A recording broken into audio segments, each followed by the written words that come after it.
bom dia a todos, todas, todes, a todas as pessoas que estão aqui nesse auditório e a todas as pessoas que nos ouvem agora no online ou aquelas que terão a oportunidade de assistir a esse debate, né, essa apresentação das chapas a partir do link que a PUB vai fornecer.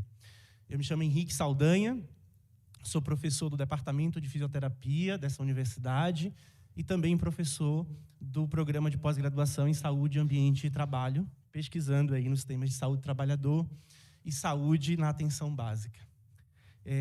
Eu queria iniciar, né, a apresentação da nossa chapa saudando a todos os colegas, todas as colegas que se dispuseram a compor cada uma das chapas, tanto para a diretoria quanto para os conselhos de representantes, né, para que a gente possa fazer nesse momento na universidade o debate, porque eu acho que o debate sempre fortalece as nossas entidades, fortalece a nossa universidade. Essa universidade precisa ser o espaço da pluralidade de ideias, da pluralidade de debate. E foi por isso, então, que nós fizemos o desafio de lançar uma chapa para o Conselho de Representantes nas vagas dos docentes da UFBA em Salvador. Mas antes de iniciar isso, eu queria começar apresentando as nossas ideias, aquilo que a gente está apresentando no nosso programa, né? Que é entender que nós ainda estamos num cenário muito difícil nacionalmente, que combina uma crise, né? Uma crise que tem elementos econômicos, uma crise que tem elementos políticos e uma crise que é aprofundada por uma crise sanitária de proporções inimagináveis, né? Eu, que sou um sanitarista, não imaginei que aquilo que eu lia nos livros eu iria viver. E não imaginaria que eu viveria um desgoverno para fazer tudo aquilo que a ciência acumulou historicamente de medidas possíveis para que a gente não enfrentasse o desastre. Então eu queria começar esse debate fazendo uma solidariedade a todas as famílias brasileiras que perderam quase 700 mil pessoas. E, em especial, a família dos nossos professores e das nossas professoras. Porque nós, e o nosso coletivo em especial, tivemos pessoas que foram arrasadas pela pandemia, que perderam familiares. Eu queria começar fazendo essa solidariedade a essas pessoas. E esse cenário difícil, de crise econômica, política, que se aprofunda com um golpe em 2016, um golpe contra a presidenta Dilma, e se aprofunda com o crescimento da ultradireita, ele coloca um desafio para a gente, né? Que é o desafio de fazer unidade com diversidade, para enfrentar os retrocessos e para lutar pelos nossos direitos. É verdade, a eleição de Lula é um respiro. E aqui eu queria parafrasear uma fala que eu ouvi da companheira professora Graça Druck em um seminário, dizendo: sim, nós não entramos no paraíso com a eleição de Lula, mas nós abrimos a porta do inferno e vamos começar a derrotar o bolsonarismo a partir de agora. Mas nós vamos precisar fazer uma luta muito importante, muito unitária, para que a gente possa virar a conjuntura no Brasil. Não vai ser apenas a eleição de Lula que vai garantir os nossos sonhos, os nossos desejos, mas vai ser a unidade popular nas ruas para poder sustentar o governo contra os ataques da ultradireita, mas também para pressionar pela pauta histórica que elegeu Lula e levou ele até lá, que vai fazer com que a gente possa conquistar.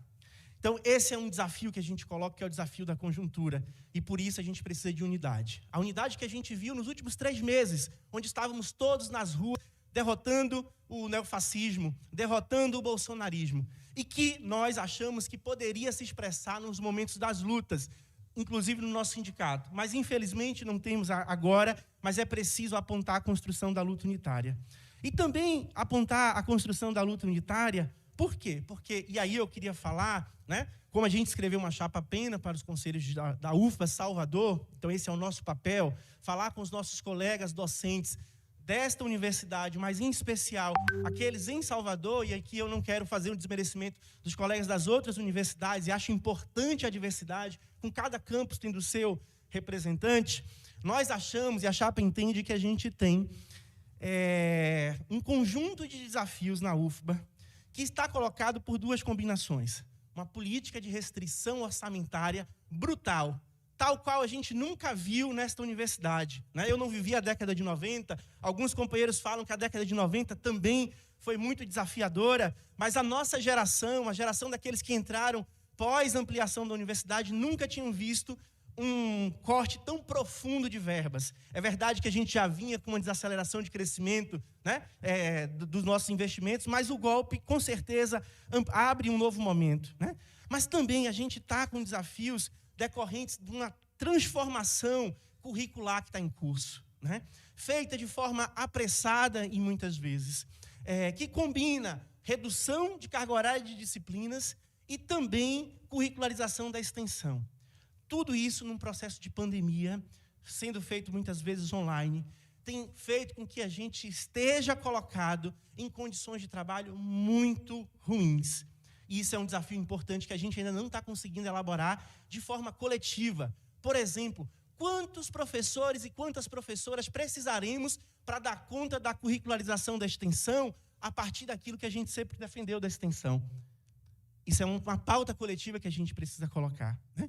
E por conta desses desafios que estão colocados para a nossa categoria, nós, enquanto coletivo, né, os professores e professoras nos conhecem, participamos das eleições da PUB de forma muito organizada, pelo menos desde 2012. Nesse ano, decidimos que era o momento de apostar as nossas forças no Conselho de Representantes a partir do Conselho de Base. E por quê, Henrique? Porque a gente acha que tem, nesse cenário político, acadêmico, tem outras questões para serem respondidas.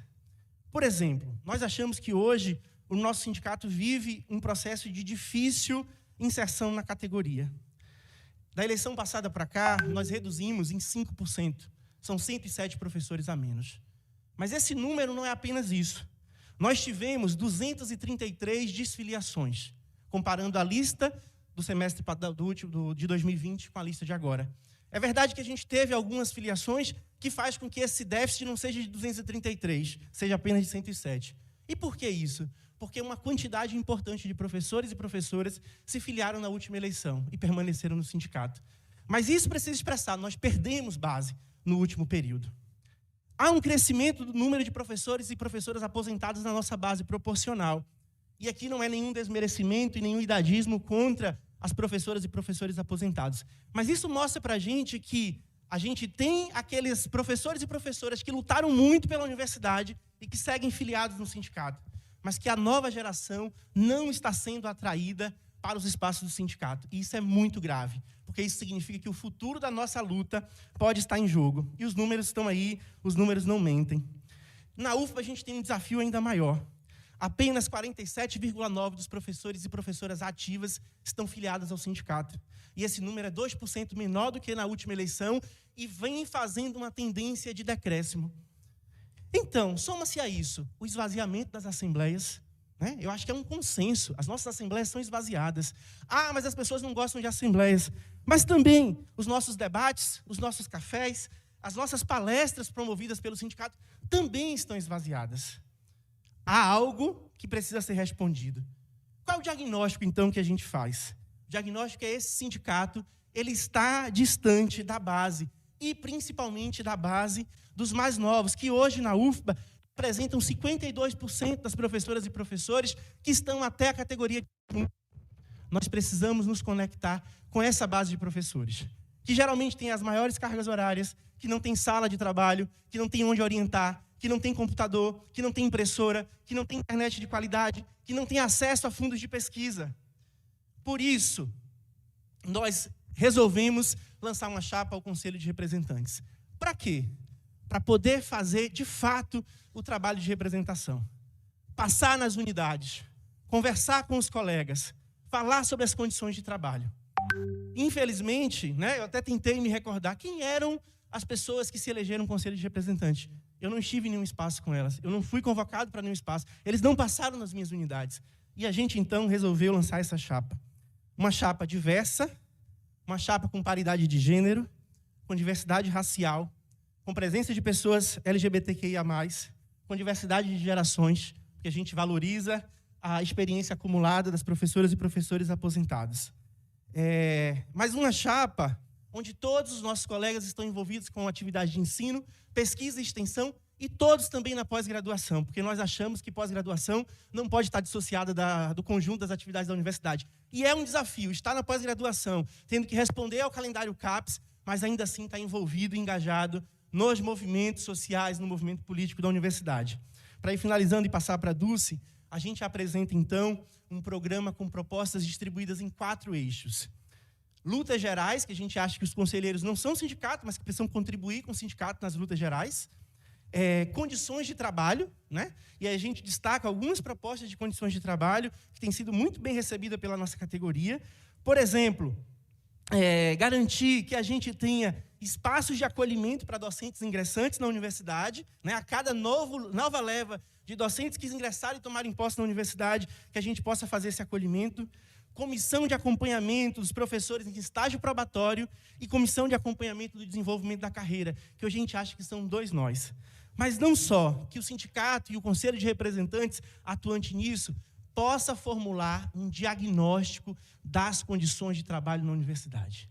Sem esse diagnóstico, a gente não vai saber dos desafios que a professora Pandita colocou, que dirige a direção do sindicato, mas a gente não quis tornar essa eleição a eleição, mais uma vez, da disputa entre nós na diretoria e a chapa que está atualmente na diretoria há muito tempo. A gente queria falar com os professores da base sobre essas condições, mas também a gente propõe mecanismos de fortalecimento da democracia interna do sindicato, né? E a gente acha que esse sindicato, centralmente, precisa fazer o máximo diálogo na base, reformar o estatuto para ter um representante docente em cada unidade, para que a gente possa fortalecer o sindicato, fazer um congresso docente. E, por fim, o 4 eixo, o eixo da participação, eu não poderia deixar de falar isso. A gente tem pelo menos 4 propostas sobre participação. E a gente acha que participação é colocar essa universidade mais diversa. Precisamos estar na luta em defesa das cotas raciais no serviço público, para enegrecer o corpo docente dessa universidade, né? E lutar contra os ataques que a gente está vendo agora nos concursos com cotas, vários processos judiciais prejudicando os professores, mas também fazer a luta pela permanência da lei de cotas no serviço público. Mas isso não basta. É preciso que esse sindicato tenha políticas concretas de combate às opressões de raça, de gênero, de sexualidade, anticapacitistas, né? E para isso a gente propõe também, né, uma política concreta para isso, né? Então, e colocamos também como diversidade que o sindicato possa estar nas lutas socioambientais da cidade. Então é com esse programa que a gente quer dialogar com os professores em cada base, falando com eles a partir das suas condições concretas de trabalho, porque a gente acha que é isso que falta, para que o sindicato possa voltar a crescer, para que o sindicato não perca afiliados, voltar a estar nas unidades, conversando com cada professora e com cada professor sobre o seu desafio do fazer docente no dia a dia da universidade. Bom dia a todos, todas e todes. Eu quero cumprimentar a mesa. Quero falar da minha alegria de estar aqui. Hoje pela manhã, meu filho, eu mostrei, olha quem somos, essa chapa 3. Ele fez, mas minha mãe, a senhora precisava estar no meio de tanta gente jovem? Só tem jovem. Eu digo, mas é isso, meu filho, exatamente, é nesse pessoal jovem que a gente tem de estar aí. Aí a gente vê a fala de meu companheiro aí, e eu fico na maior felicidade. Estar ao lado, é importante esse cuidado, estar ao lado de um homem negro, porque a gente tem de exercitar essas coisas. Eu não aceito mais entrar em nenhum coletivo que não tenha paridade de raça, que não tenha presença de pessoas negras. Nós estamos numa universidade extremamente preconceituosa. Esse preconceito... Não, todos dizem, eu não sou racista. Imagine esses alunos dizendo que eu sou racista. São estruturalmente racistas. Queira ou não queira, nós que temos a branquitude, aqui temos privilégios, sim, precisamos entender esse momento que o mundo está passando, não é só, mas nós temos, lembrem que antes de 2003 nós tínhamos, eu acho que 75% de brancos na UFBA e 25% de pardos e negros. E a cidade de Salvador é 85% de negros. Portanto, nossa universidade é uma mancha branca no tecido social. Eu quero falar por que eu estou, quando precisava um aposentado, eu estou aí. Porque a PUB, para mim, é muito especial. Marise, em 2003, nós fizemos uma luta extraordinária com o Reúne, a UFBA Nova, lutando com a questão de... já estou acabando? 5 minutos finais. Deus, nem comecei, tá bom. Você volta nos 5 minutos. Meu Deus do céu. Não, mas aí o que eu quero é aquela UFBA que em 68 os estudantes tinham ocupado a economia e a polícia foi para lá tirar os estudantes em 1968. E nós estávamos na reitoria reclamando, tá? Quando Istvan, um professor de São Paulo maravilhoso, que estava aqui, jovem, bonitão, ele disse: precisamos criar associação de professores. Olha as histórias de Istvan, que é muito interessante. Aí Romélio Aquino e o pessoal, Bautista Vidal, aquele povo estava ali junto para Olival. Aí os anos que a gente teve, que greves maravilhosas. E aí eu entrei porque, primeiro, precisamos de hiperbases para que as pessoas... É triste ver a terceirização, concordo com você. A diretoria está lá representada, Coteta, dá dinheiro da Coteta, alto-falantes e trio elétrico, mas os professores não estão na rua. Meus colegas, eu só vejo os antigãos, Luiz Humberto, até Pasqualino Manhavita, nunca mais eu vi, acho que já não está conseguindo mais vir da ilha. Então, são os antigos, que estão muito antigos. Então, precisamos, e temos algo muito importante. O aposentado não quer só festinha, não quer só brinde, não quer só caruru e vatapá. O aposentado quer exercício de tico e teco, exercícios cognitivos, troca de saberes. E vocês, jovens, precisam ter essa participação. Desculpem,